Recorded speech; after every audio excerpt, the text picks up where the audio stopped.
Prabhuji, we are live. Hare Krishna. Hare Krishna. It's audible? Yes, Prabhuji. Hare Krishna, Hare Krishna, Krishna Krishna, Hare Hare, Hare Ram, Ram Ram, Hare Hare.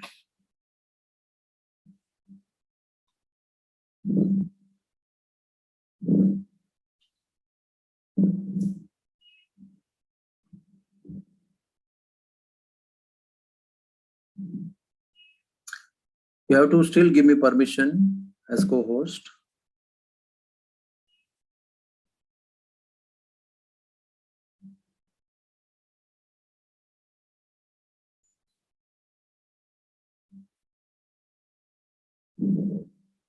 Hare Krishna. Yes, Prabhuji. 1 second. I'm just making you co-host.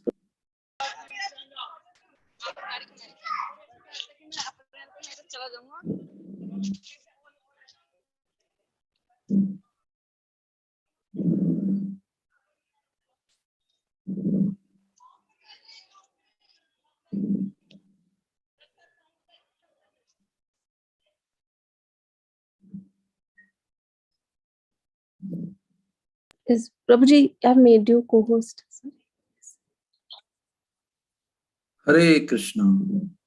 Om Jnanatimirandhasya Jnananjana Shalakaya Chakshurunmilitam Yena Tasmai Sri Guruve Namaha. Sri Chaitanya Manobhishtam Sthapitam Yena Bhutale Swayam Rupak Kada Mayam Dadati Swapadantikam. Sri Krishna Chaitanya Prabhu Nityananda Sri Advaita Gadadhar Srivasadi Gaura Bhakta Vrinda. Hare Krishna, Krishna Krishna, Hare Hare, Hare Rama, Rama Rama, Hare Hare. Narayanam Namaskritya, Naram Chaiva Narottamam, Devim Saraswatim Vyasam, Tato Jaya Mudirayet. Nashtaprayeshu Abhadreshu, Nityam Bhagavata Sevaya. Bhagavatir Uttama Shloke Bhaktir Bhavati Naistiki. Krishnaya Vasudevaya Devaki Nandanaya Cha Nanda Gopa Kumaraya Govindaya Namo Namaha. Hare Krishna, Krishna Krishna, Hare Hare, Hare Rama, Rama Rama, Hare Hare. What I can see, the amazing sight is that 100% audience is video off. So I will also put my video off and give my lecture.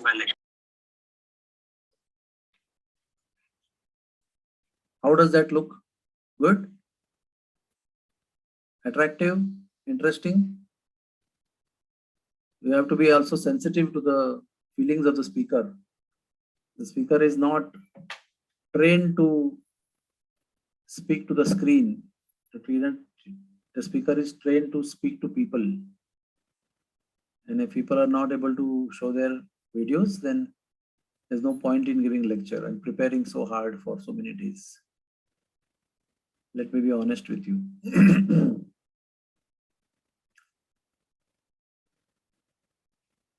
So today our topic is Krishna kills Aristasura.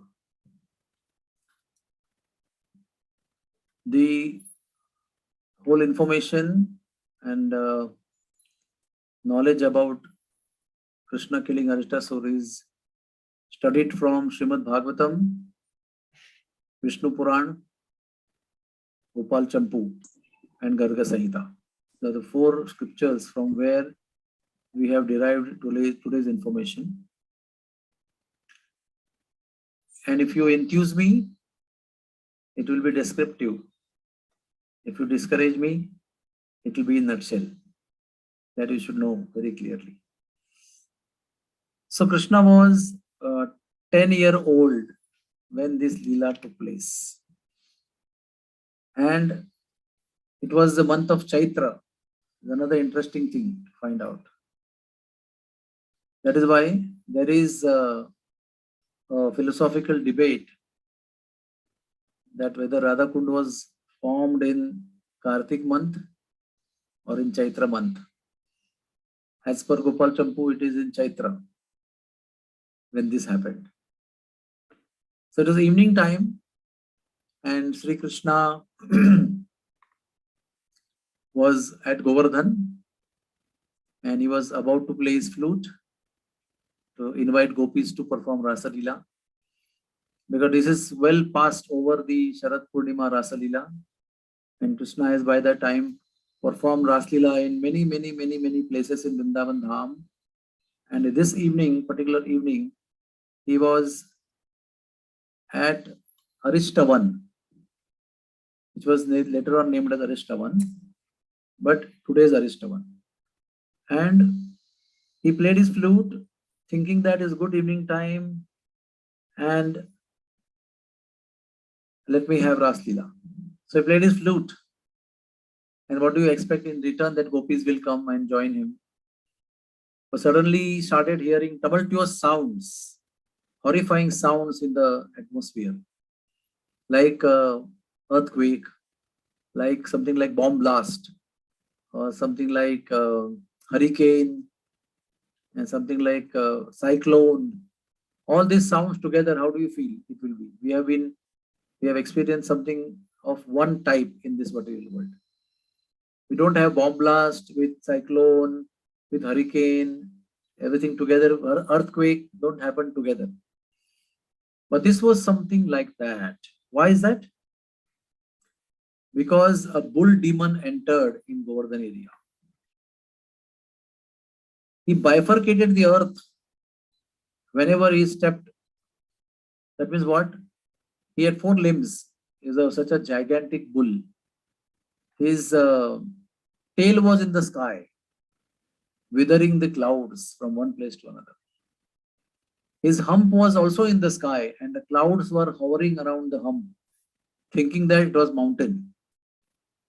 And with his 4 limbs, when he was galloping inside Vrindavan Dham, each hoof, when it fell in the ground, it was not on the ground. It always created a hole in the ground. And that hole touched the underwater source of water, and the water sprung out as fountain. So you can imagine how many thousands of such fountains were created on the earth by one demon galloping from out of Vrindavan to inside Vrindavan. So earth bifurcated every time. It created holes, creating springs of water. Clouds became agitated by the sound of his feet. Moon became distorted by his agitation. He kept passing so much urine and so much stool purposely on the way that it created rivers of urine and mountains of stools.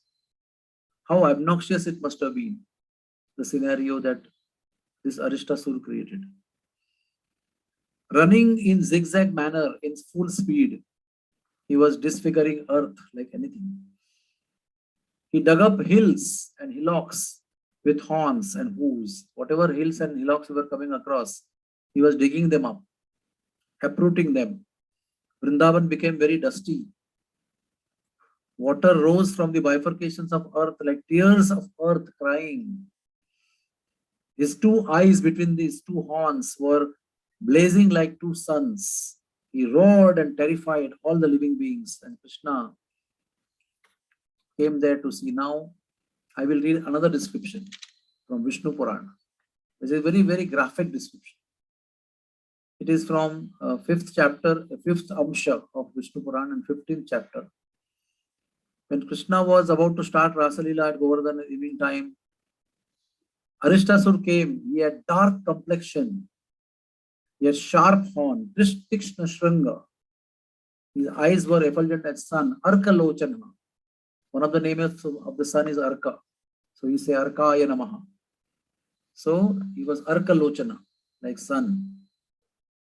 His shoulders were like hard rock. He was constantly grinding his teeth in anger, licking his lips with his tongue, raising his tail. He was so huge and high, touching the sky, insurmountable to all. His neck was tall, his mouth was like huge expansive hole in the tree. He was creating so much terror in Gopas and Gopis that the Gopis were pregnant, they aborted their babies. Embracing the tree in fear, they lost their babies. He was killing all sadhus, and not only gopis but all the other living beings, females, that is the madi of so many other living species. They also aborted their eggs and babies. We are reading it so peacefully over here. I was thinking, if you and me were there when Aristasura actually came, what would have happened to us? We wouldn't have sat in nice pravachan listening to the story, how wonderful it was, how terrified the earth was, how living beings were crying, how babies were being aborted from the mother's wombs. So that's why it is explained that when Krishna Lila has been described, we should try to relate to it. We should try to be there, to see what the Brajbasis must have gone through when all these things were happening. What kind of terror, fear, uncertainty, insecurity they must have been going through. And how Krishna responded to that to protect those Brajbasis who had complete faith in them. So we go ahead and we start reading. Then what happened? All the Brajbasis were shouting, not only the gopis who came, who were around, all the Brajbasis were, because this terror was all over the Braj. Maybe, war is going on in Ukraine and in Ukraine by Russia, but all of the earth is affected by that. Similarly, the terror actually is happening in Govardhan area, but everything in Vrindavan was under terror. So all the Brajbasis shouted, Krishna, Krishna, please save us. And Krishna said, do not fear. Ma Shuchaha, I am there. Don't worry, I am coming. The bull roared. Krishna roared like a lion, Singanad. Krishna clapped. Talashabdam. Why? Why he clapped? Because he wanted to create assurance in the hearts of the Brajbasis. Don't worry, I am there. He did not try to show that he also was terrified and he had to also prepare and gather weapons. He was just standing very casually, putting his hand on the shoulder of his friend, very casually. Agranyasta Vishannagraha Krishna Kukshi Kritekshanaha Abhyadhava Dushtatmaha Krishnam Vishabhadanava. What is the demon doing? Vishannagraha. Taking his horns, pointing towards Krishna's Kukshi, that means Krishna's armpit. Bagal mein. He was aiming his horns to attack Krishna on Krishna's side, at Kukshi. Krishna Kukshi Kritekshana, Kruta Akshenaha is aiming at that point to attack Krishna. Abhyadhavad Dushtatma, that wicked soul is running towards Krishna. And Krishnam Vrishabhadanavaha, that Vrishabhadanava means that demon who was bull, was running towards Krishna. Krishna saw him, Krishna Drishtvo, Drishtva Krishno, Ayantam Daitya Vrishabham Aristasura. So Aristasura was coming, Daitya Vrishabha was coming, Ayantam. Nachachala Tada Stanat Avagya Smita Leelaya. Krishna, what he did? What he did?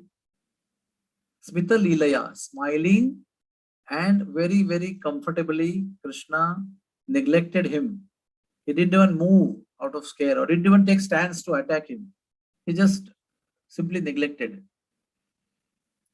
As crocodile catches his prey, Krishna caught Aristasura. Now Aristasura is standing in stands to attack Krishna. And suddenly, as a crocodile, a big animal, catches a small prey. Like that, Krishna caught hold of this demon. And Krishna kicked him in his kukshi. Jaghana Januna. That means Krishna with his knee kicked the Asura under his one limb inside. That is his kukshi. Our Kukshi is under our one limb. So Krishna also kicked Aristasura under his one limb. Then held his horns in his hands firmly and smashed the pride of Arista. Tasya darpa balam bhangtva. What is darpa? Darpa means the stink which come out of pride of power. Darpam, darpa balam. Tasya, that means his pride out of his power, Krishna broke and squeezed his neck like the wet cloth. Kantham klinnam iva ambaram. Ambaram is what? Is cloth. And how the ladies and gents, when we clean our clothes, what do? We squeeze them with water. So like that, he squeezed his neck. Kantham klinnam. Klinnam means squeezed. Iva ambaram. Then Krishna uprooted one of his horn. Utpatya Shringam Ekam. This is very interesting. Krishna uprooted one of his horn. And his horn was like not like 1 inch or 2 inches. It was very, very, very long, pointed, sharp, horrible, and terrifying horn. Krishna uprooted that. And what he did? Tena eva tada yattat. He stabbed him with that horn, with that sharp horn. He stabbed Aristasura in his abdomen. Arista vomited blood. What is written there? Mukha chonitam udvamana. Asrug vamana. Asrug vamana means asrug is blood. So when Krishna smashed that Aristasura in his kukshi, in his side of the body, with the horn, he vomited blood. And then what happened? Mutra, Shakruta, Sumutsrijana, profusely, he passed stool and urine. Kshipangscha Padana, he kicked his legs helplessly. Anavastita Akshena, rolling with unsteady eyes. Kruchram, with pain, Jagam, he went. Pushpai Kiranto, at that time the demigods were showering flowers. Harim Idire Sura, the demigods worship Sri Hari, looking at the beautiful fight. Another description of fight also is given here.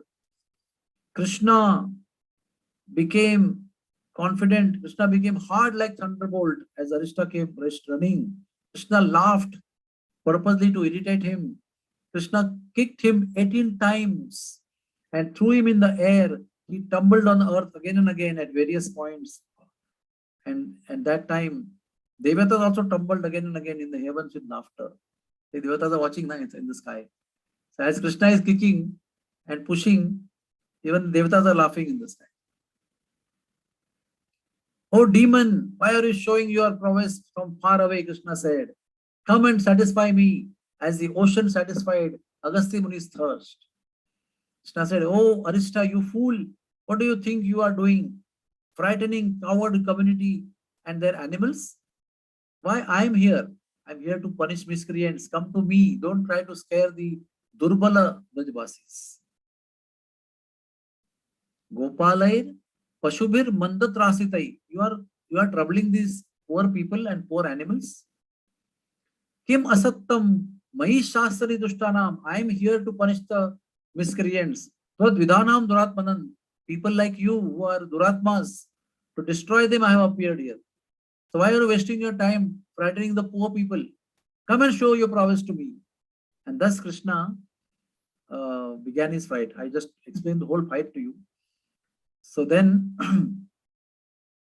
finally Krishna, stabbed him, made him vomit blood, lifted him, threw him on the ground, lifted him, threw him in the sky. And I also have heard that in the process, in the fight in between, Aristasura lifted Govardhan mountain and threw at Krishna.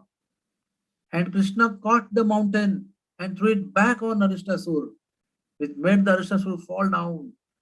Then Krishna picked up the mountain and kept it in its place again. In the meantime, Krishna threw him in the sky, hundreds of yojanas, and he came down and smashed on the ground. He was so upset because of the pain and because of the smashing of the pride also. And this fight went on for quite a long time. It was twilight time when this began, whole story. And it went for 2 ghadis. 2 ghadis means at least 48 minutes. 1 ghadi is 24 minutes, if I'm not wrong. So almost like Almost 2 hours this whole fight went on. And at the end of the fight, when Krishna finally kicked him, he was like shake, what do you call, pair jhatak raha tha. I mean, he was like throwing his legs and both all the four limbs like anything, and was restless on the ground, and finally passing umpty number of urinations and stool, he just left his body. In the between, Krishna also lifted him with his tail and whirled him in the sky, and then smashed him, and finally he died.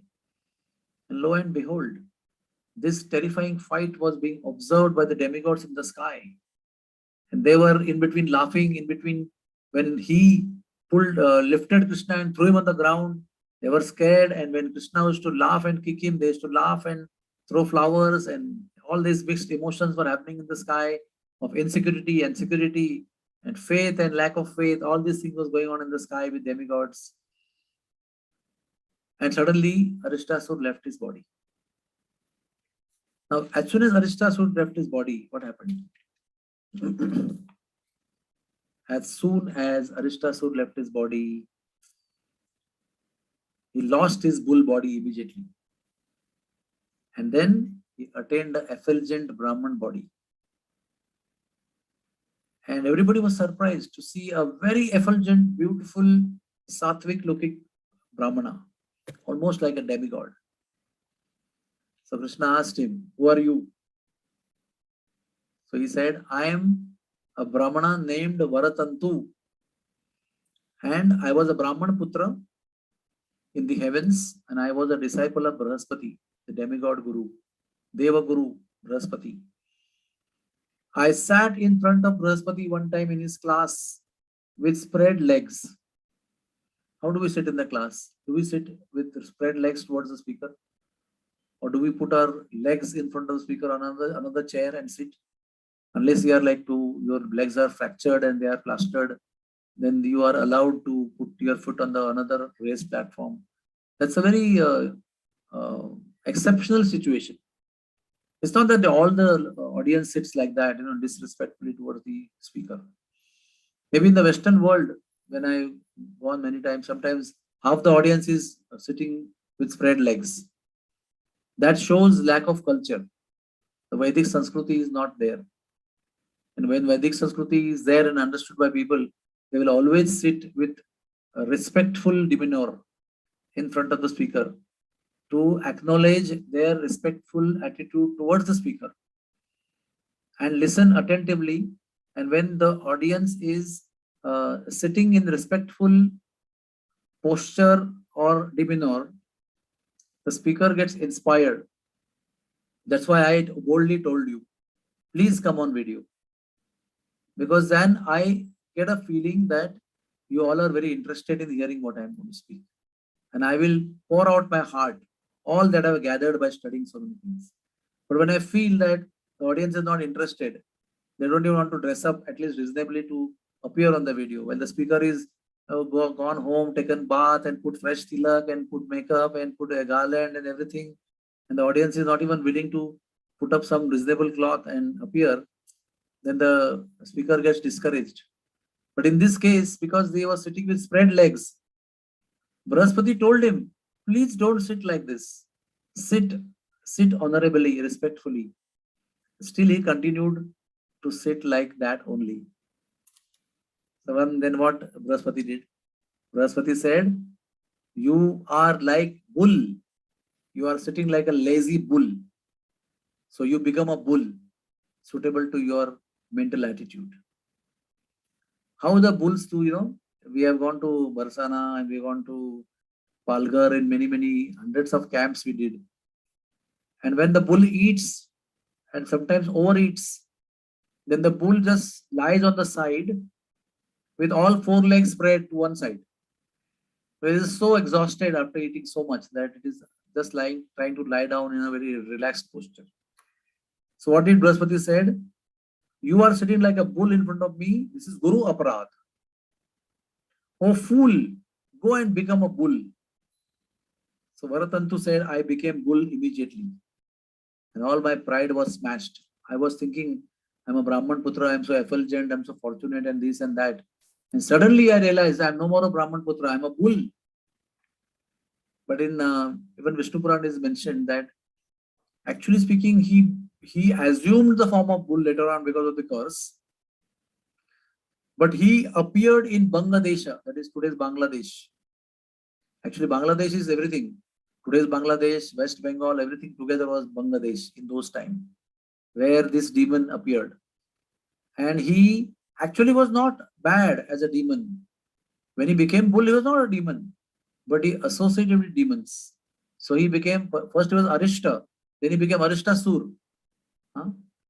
And then he did a lot of tapasya, and he gained lot of power and siddhis. And with all those power and siddhis, then he fought with Kamsa one time, when Kamsa came to Bangladesh to do Digvijay. And Kamsa defeated him. In fact, the fight between Krishna and Aristasura was not as fierce as fight between Kamsa and Aristasura. It was very, very fierce. In that fierce battle, Kamsa didn't kill Aristasura, but he subdued him, he defeated him. And then what happened? Kamsa brought him to Mathura under subjugation and told him, you have to stay here, and whatever I tell you, you have to do as my servant. So then Aristasura came to Mathura.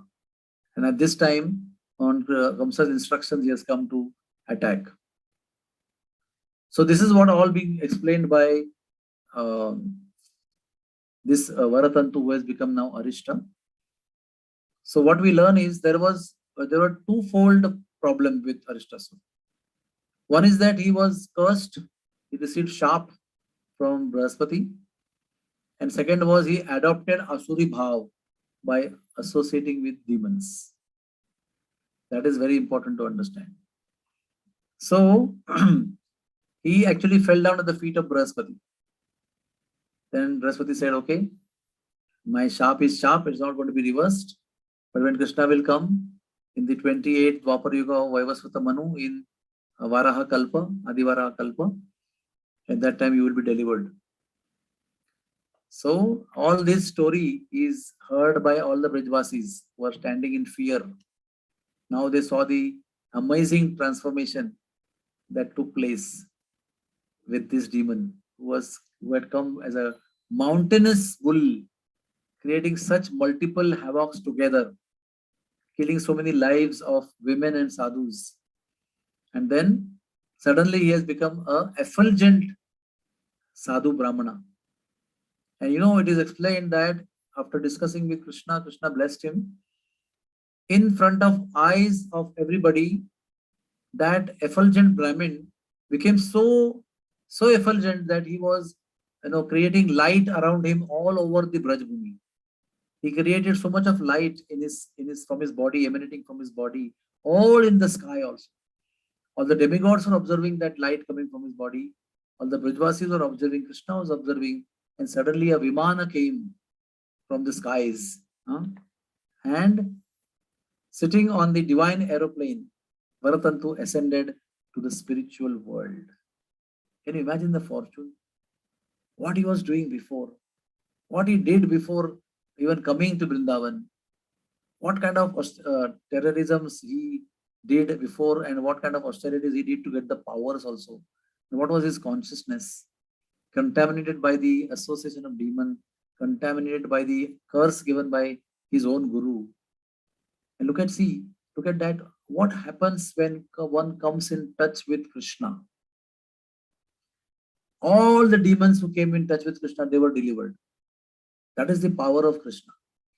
So yena kena prakarena mana Krishna niveshayat, constantly, whether we are demoniac, whether we are good, whether we are sattvic, whether we are budding devotees, or whether we are sincere devotees for a long time, whatever position we are in, just remain connected with Krishna.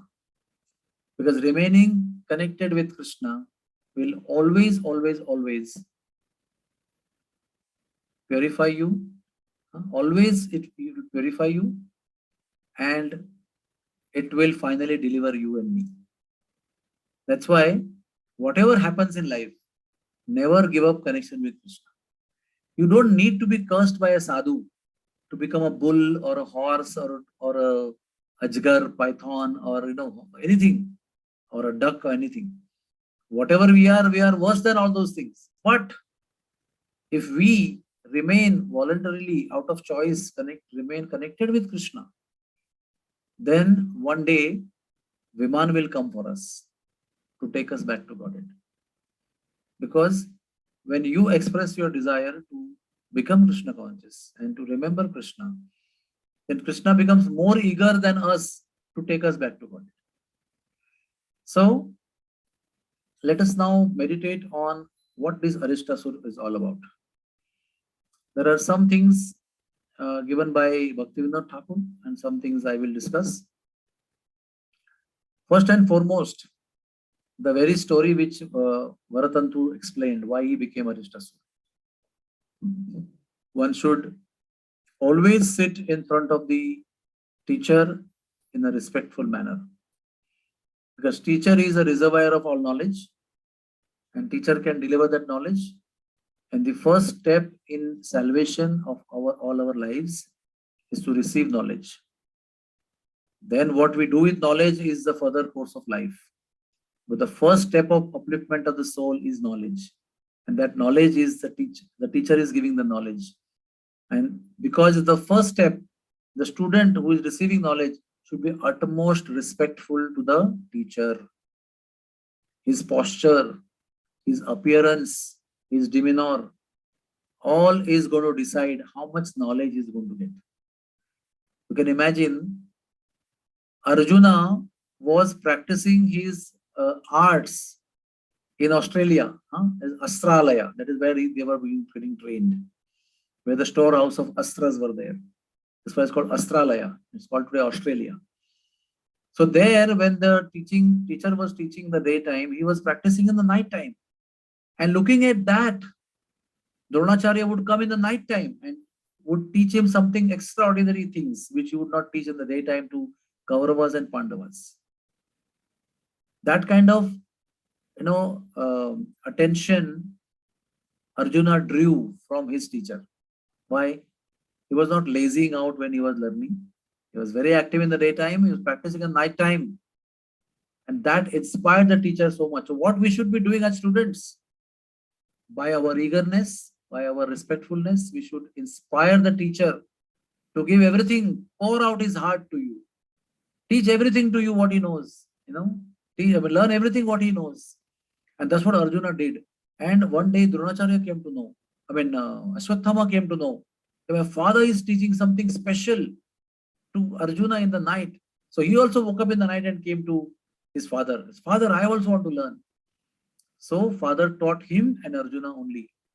Specifically, Dhvani Lakshya Bhed. That means you close your eyes and you shoot an arrow only with sound. You don't need your eyes to see your target. That even Dasharath had that particular skill. Dhvani Lakshya Bhed, it is called. So that was not taught to anybody. Only Ashwatthama knew and Arjuna knew. But why? Why they learned all this? Because they expressed that eagerness and they convinced the teacher that I must pour out my hidden skills to these two students. That was the point I was trying to explain to you. But when one is disrespectfully, his demeanor is disrespectful, then what happens? The teacher stops giving knowledge, first of all. When this fellow sat with spread legs, what first thing happened was the knowledge dissemination was stopped. Second thing what happened was warning was given. Hey, sit properly. He didn't obey that. So third thing what happened? The curse came upon him. So in the process what happened? He lost his Brahminical birth. He lost his position as a student of somebody like Brahaspati, with whom even Devavrat, son of Ganga and Shantanu, learned the science of Brahma Vidya. He lost the studentship of that particular guru. He received a curse and then he associated with a demon. And then he became Aristasura. Look at the fate. Such a glorious life of a studentship of Devaguru Brahaspati turned out to be a demon in Bangladesh. And bad association. So much of waste of time. Being with Kamsa in Mathura, And finally, what happened? He had to come to Vrindavan to create so much of atrocities, so much of damage, so much of aparadhas, so many things happened. But somehow or other, he came in contact with Krishna. That's how he was saved. Believe me, my dear friends, it may not happen with us if we do something like this. It may not happen with us. Don't think that, oh, I will do disrespectful behavior to my teacher and then he will curse me and chase me away. Then I will come in contact with Krishna one day and I'll go back to God. It is so simple it is. It is not going to happen like that. We have to be careful. We are not Aristasura. We are not Varatantu at all. We are simply insignificant fallen souls. So we need to be very careful in following rules and regulations, in following etiquettes, in learning the culture of a student, a Vaishnava student, and not take anything for granted. Yes, yes, my teacher will be kind upon me, he will not punish me, he is very good, and he has got many students like me who are useless than me also, so nothing to worry. No, we will fall down if we take our teacher lightly. That's one lesson. Second thing, Bhaktivinoda Thakur tells that Aristasura, what does it represent? Aristasura represents false dharma. So what is bull? What is bull? Bull is the representative of dharma. Bull is having 4 legs. And what is the meaning of the 4 legs? Mercy, austerity, satya, truthfulness and cleanliness. Daya, tapa, satya and shuchi. These are the 4 limbs of the dharma. So he came to fool people in the form of the dharma personified. So Aristasura represents a false show of following dharma. Many of us are like that. We want to show how great devotees we are, how dharmic we are, how much belief we have in dharma, and we dress up like a devotee, but in the heart of our hearts, we are what you call hypocrites. We do something, but we mean something else in the heart. So Aristasura represent that. So see that we will be surprised to know this Aristasura is there in the heart of all of us. The hypocrisy is there always. We are so dharmic in our external appearance and external activities, but our consciousness is always contemplating on something adharmic, and that is our private self. When our private self becomes dharmic, then we become true devotees. When our private self is something else, and our external self is doing something else, the Lord is not convinced that is my devotee. So he had attained incredible supernatural powers by tapasya. So Krishna, Bhaktivinoda Thakur says that anyhow, if you attain or you have or you get some supernatural powers, sometimes we have some extraordinary power. Some people are extraordinarily rich sometimes. They are not rich, but they have a lot of power. Authority. already किया. I think the host has to be a little active to maintain this silence and decor. So, what I was saying that when we get some extraordinary opulence, it must be utilized in service to Krishna and devotees. Otherwise, these same opulences or the supernatural powers that we have, it works against us to cause our destruction and ruination. So, Arista appeared as a bull, as a representative of dharma. He was a violent person, egoistic person, exploitative nature. He came in the guise of a religion. So, this particular tendency is one of the obstacles in path of bhakti. This is the propensity in all of us. Krishna is performing this lila to show us how to deal with it. So, due to arrogance, he thought he would kill Krishna. Unwanted challenges that are with us. That is what anartha is defined as. Unwanted challenges that are unfavorable in our consciousness. He was so cruel, he wanted to kill Krishna, and thus Krishna killed him. So how do we deal with this adharmic tendency? We deal with adharmic tendency with a standard formula. There is one standard formula. You may see, you may sometimes surprise, "Arey, whatever anartha is, the medicine remains same." It's like, whatever fever you have, take crocin. Whatever I have fever, doctor gives crocin only. But it is a fact that we take shelter of a bona fide spiritual master. Under his guidance, we chant Hare Krishna and we follow his instructions respectfully. Then this Aristasura like adharmic tendency in the heart gets destroyed.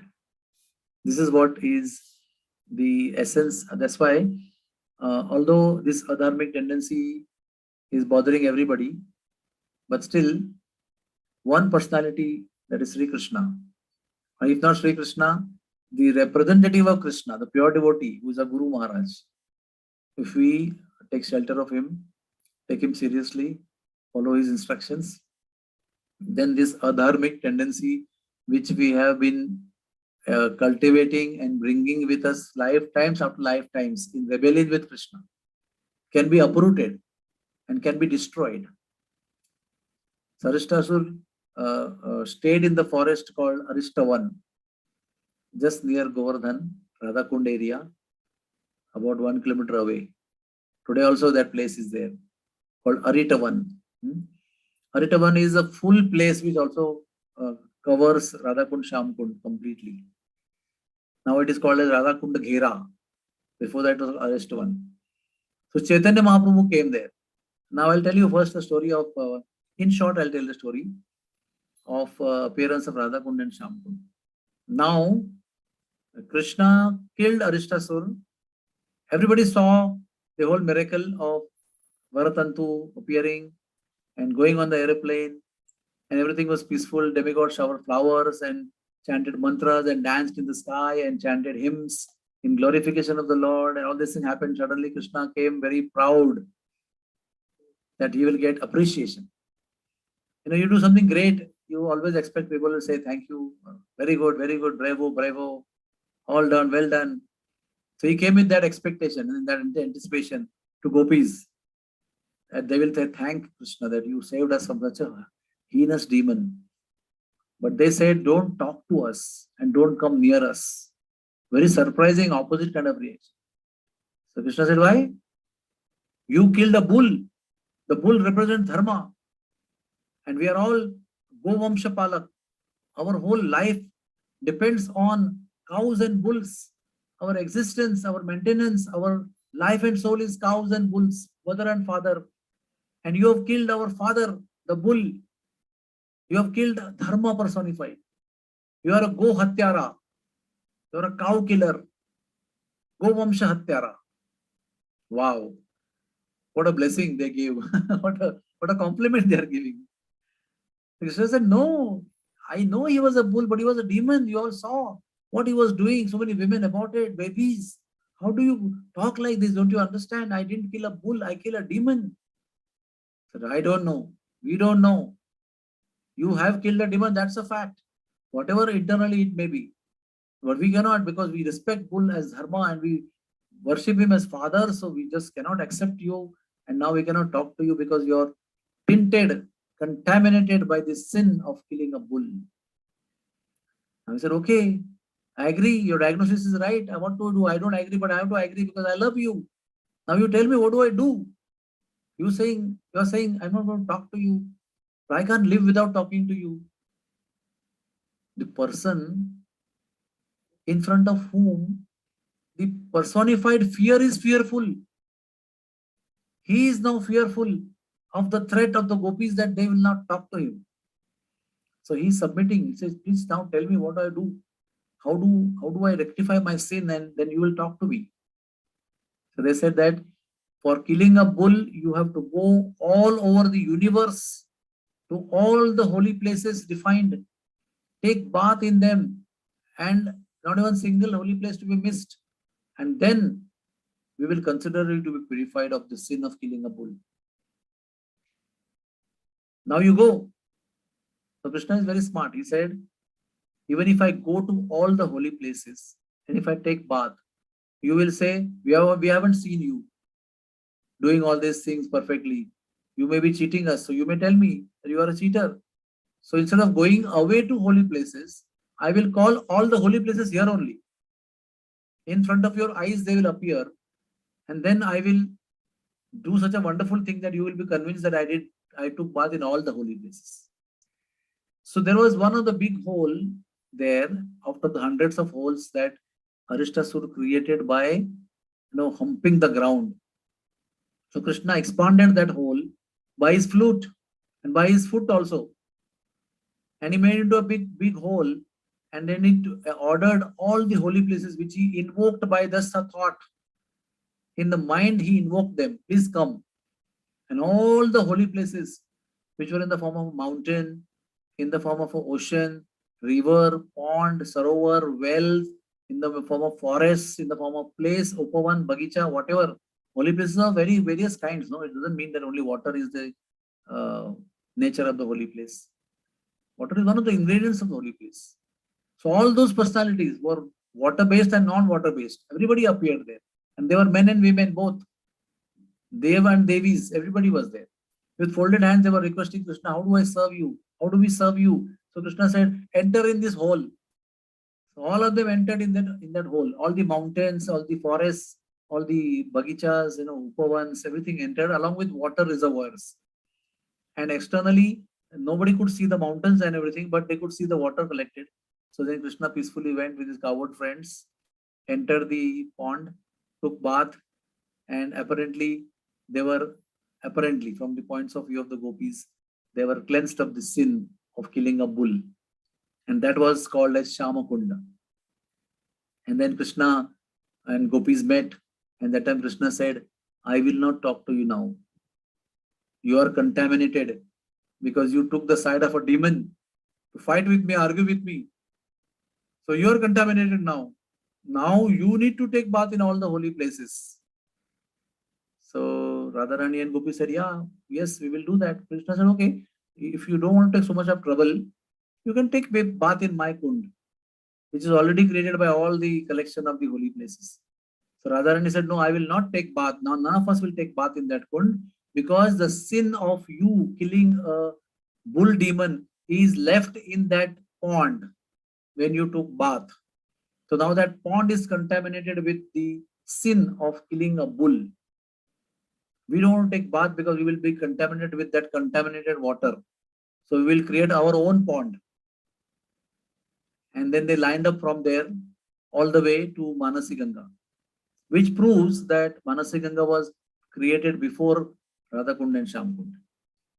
Today also is about 2 kilometers away from that. So that time, whatever kilometers, they are lined up from the Manasiganga and started collecting water from Manasiganga in an earthen pot and transferring from first lady to second lady, third lady, and the millionth lady. And then what she did, another hole next to that was there, and they dug up with their broken bangles. They broke their bangles, kangan, and they expanded it, and they started pouring one pot, earthen pot of water from Manasiganga. And it is said that Krishna fought for 2 ghadis. Then 1 ghadi was in creating Shamkund and taking bath. And remaining 2 ghadis, the gopis were trying to fill up their pond. So how many ghadis have taken place? 5 ghadis, almost 4.5 hours.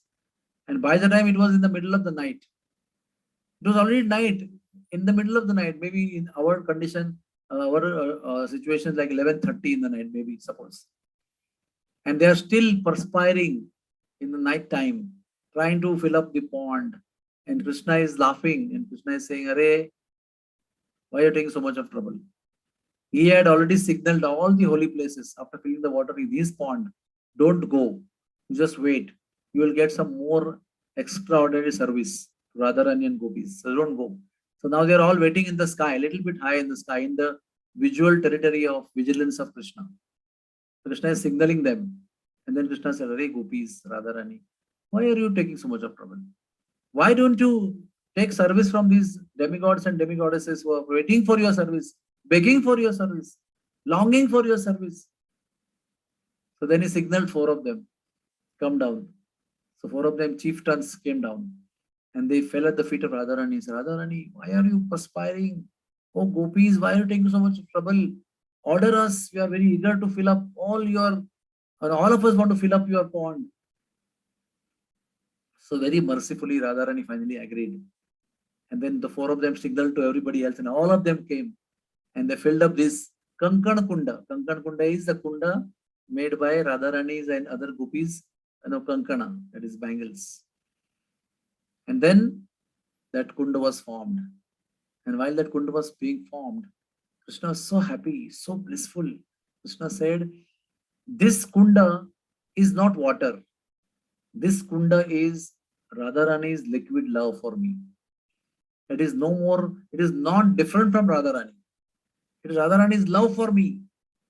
And he said, whoever will take bath in these waters any time of Radhakund, he will be freed from all the sins and he'll develop love as much as Radharani has for me. And third thing he said, this kunda is more dear to me than my life and as dear to me as Radharani. So whoever will take bath in this will be as dear to me as my dear Radharani is dear to me. You get the difference, na? One is that person will develop the love that Radharani has for me, the bhakti and love and devotion. And second thing is, he will become as dear to me as Radharani. And first thing he told, that is not water, but it is Radharani's liquid love. So you're not entering in ordinary water. So many boons Krishna gave. And he said, whoever comes here and takes bath here will be very, very dear to me. And while this was being said, all the gopis took bath in Radhakund. And then there are many versions of the story. One version is that all the demigoddesses, holy places, they poured their waters in that. Another story is that they were trying, and then Krishna created a hole. There was like a bridge separating the effortful kunda with the formed kunda. There's a bridge in between. Krishna's kunda was filled, and the other effortful kunda was being under making, but not getting filled. So Krishna broke the bridge in between, and the water gushed and filled up Radharani's kunda. Okay, and another thing is that when this kunda was being made, Krishna's heart overwhelmed.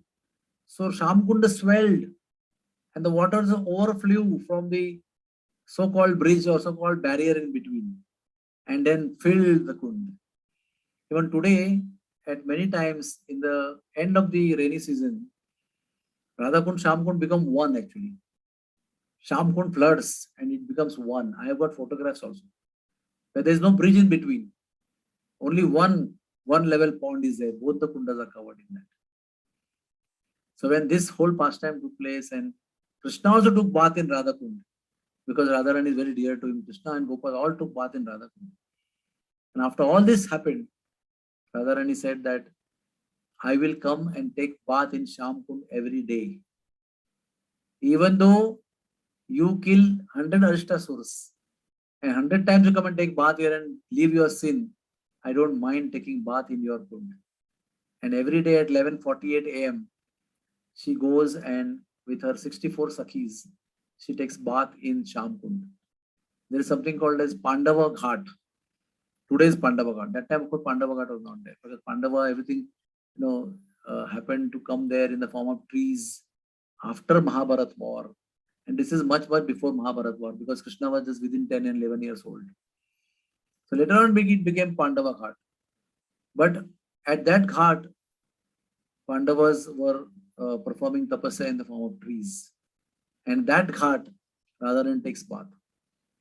Opposite that Ghat, there's Pasha Khela Ghat in Shamkund, where Radharani plays Pasha, that means Chaucer, game of chess. And Radharani defeats Krishna and his friends while playing chess. It is said that Radharani gets defeated by Krishna in almost all games because of cheating tendency. But when they sit down for Chaucer, then Radharani and party defeats Krishna miserably. And Krishna has to give a lot of gifts and a lot of, penalties after losing the game. And Radhakund and Shamkund are places filled with so many other holy places. There is not one sadhu from any sampradaya, renowned sadhu, who has not come at the bank of Radhakund and Shamkund and performed his bhajan. So we see unlimited holy places, unlimited baithaks of Madhavendra Puri, Vallabhacharya, six Goswamis, you name any sadhu from any sampradaya who has not come and resided at the banks of Radhakund. Scriptures say to attain even a moment's residence, what to speak of permanent residence, what to speak of taking birth, even if one attains moment's residence at Radhakund, that is considered to be the ultimate mercy of Radharani. Radhakund Shamkund area is the ultimate mercy reservoir in the whole of Brajbhumi. Brajbhumi is itself very merciful place, but Radhakund Shamkund is the heart. Unlimited showers of blessings are there in Radhakund and Shamkund. Radharani is extraordinarily merciful to all the devotees of Radha and Krishna. So, Sri Chaitanya Mahaprabhu came from Kamyavan to Nandagaon to Govardhan, and from Govardhan he came to external consciousness. Till this time he was in transcendental consciousness, dancing and shedding tears and falling on the ground. And suddenly when he came to Aristavan, he came back to external consciousness. And then he asked the local Brijvasis, where is Radhakund and Shamkund? So nobody could tell where is Radhakund and Shamkund. Then Chaitanya Mahaprabhu sat under one tamal tala, under one tamal tree, and sat in deep meditation. And in his deep meditation, he saw those 2 ponds, Radhakund and Shamkund, which at that time were 2 muddy puddles. But he could see in his meditation the divine darshan of Radhakund and Shamkund. So he opened his eyes and he jumped on those muddy puddles, turn by turn, 1 and 2nd. And he was taking the mud and rubbing on his body and shouting, Hari Bol, Hari Bol, Hari Bol. So all the Brijvasis were amazed to see the ecstasy in this golden sannyasi and doing amazing thing like jumping in the muddy puddle and chanting the names of Krishna. After a long time, he came to again external consciousness. They asked him, what happened? So Chaitanya Mahaprabhu told that this is Radhakund and Shamkund. So thus Chaitanya Mahaprabhu, for the contemporary world, for the first time after 5,000 years, 4,500 years, you can say technically, he revealed the lost Radhakund and Shamkund to the external vision of the worldly people. And then he engaged Raghunath Das Goswami to renovate. And Raghunath Das Goswami renovated the Radhakund and Shamkund. And he also excavated the Kankana Kund, which was originally there. And on the day of on the day of Baula Ashtami, when Radhakund appeared in the middle of the night, as I explained to you, 5 gadis and 6 gadis, it reached up till midnight one time. And actually at midnight time, Radhakund and Shamkund appeared by the entrance of all the holy places. So today also, on the day of Radhakund appearance, in the middle of the night, milk comes out of Radhakund, springs. I have seen it personally. Why it comes? Because the Kshirosagar aspect of the collective holy places manifests its milk out of ecstasy of Radhakund appearance day. And that milk is everything. Other things is also water only. Na? So if water just comes out of ecstasy, then you will not make a difference. But when white water comes out of that, you will see the difference in the water. You can make out something white is coming out. If something water is coming out in the water, how will you know water is coming out? Unless it springs in the sky. So that is Kshirosagar part of the ingredient of Radhakund. Another proof I will tell you. In between, they had excavated Radhakund Shamkund. I have seen Radhakund Shamkund empty totally. And there was so much of, I think, some meters of dirt was there in that. Mud of meters of length, meters of depth you can see. And that was all taken out by bulldozer. And such tons and tons of mud was taken out. Suddenly, something like 1 kilometer height of spring of milk came out from that. And people had tough time to control that spring of milk, which was flying so high, fountain in the sky. And finally, they had to put cement bags on that to control that uncontrollable spring of water. And not only that, many other springs of there, but milk spring was very prominently seen and very distinctly seen because milk is white in color. Other waters are watery in color, you know. So that also proved that all these holy places are there underground, under the earth of Radhakund and Shamkund. They still reside there today. You need to have faith to actually see and believe what is happening over there. It's not an ordinary place. And Radharani's, so many stories are there in Radhakund and Shamkund where she had showered unbelievable, what do you call, causeless mercy over devotees. Like she has given shelter to a Lomdi. Lomdi means she jackal. Straight from jackal body to straight to her gopi associate. Huh? And Sri Krishna performs his Rasa Leela around Radhakund, Shamkund. And there is a unknown bridge, unseen bridge in the middle of waters of Radhakund, leading to a lotus, which is also unseen in the middle of the water of Radhakund, where Radha Krishna are seated, gopis are surrounding them, and they perform Rasa Leela. And Janava Devi came and resided at the banks of Radhakund. Raghunath Das Goswami narrated Chaitanya Charitamrut, later half.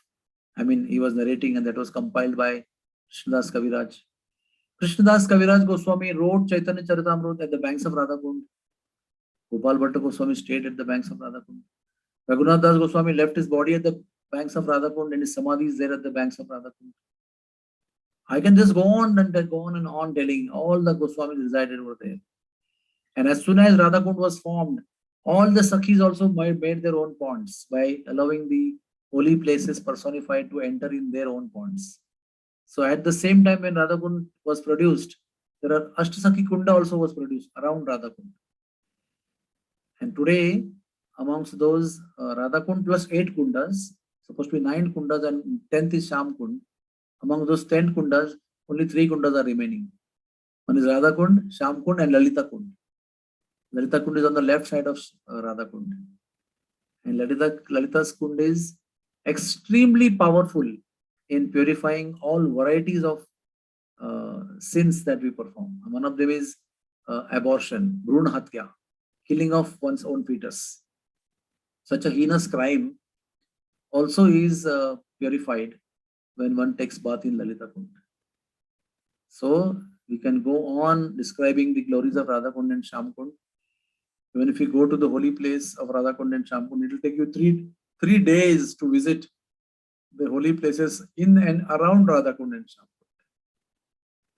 So let us all, in the name of Aristasura, in the name of killing of Aristasura, let us all pray with sincere heart to Radhakund and Shamkund.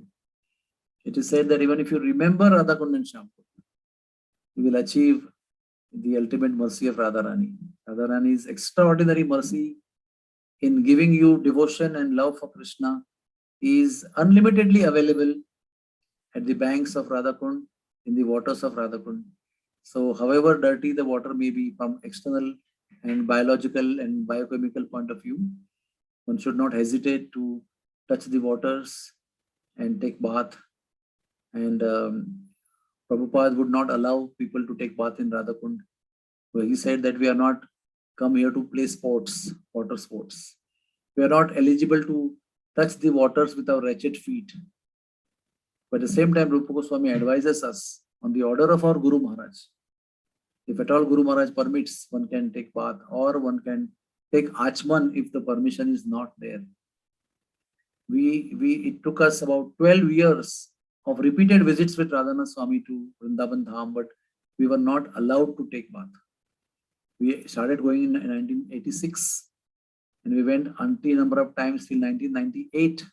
In 1998, in the association of Sachinandan Swami and Radhanath Swami at 7:30 in the evening with a 45 minutes pin drop silence lecture given by both of them to prepare us in the freezing cold water of Radhakund and Shamkund, we took first time bath in number of 2,000 devotees. So one time Prabhupada went with devotees and devotees started jumping and swimming and splashing water. He just ordered everybody to come out.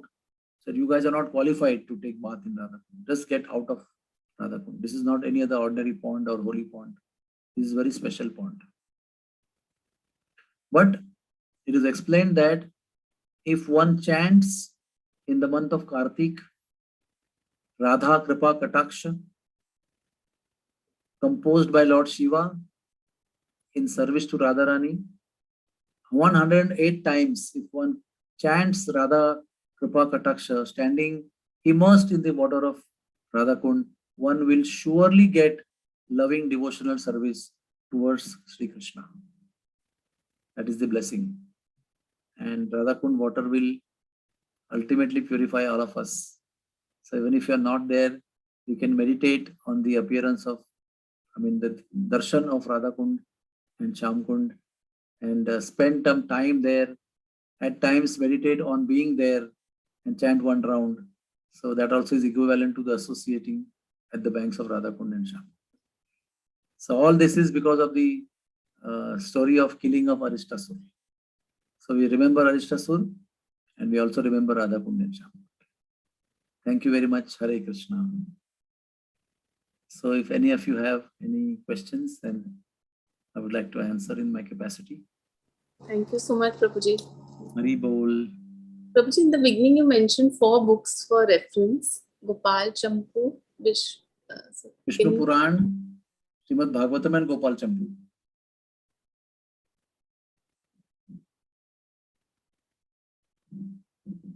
Anybody else? Any question?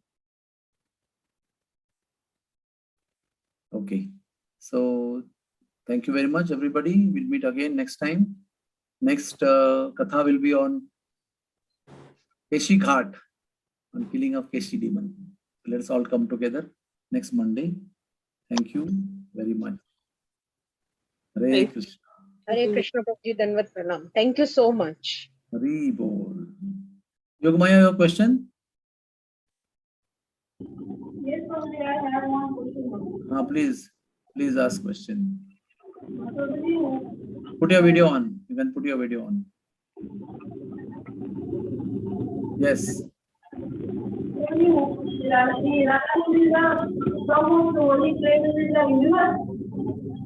I can't hear anything what you're saying.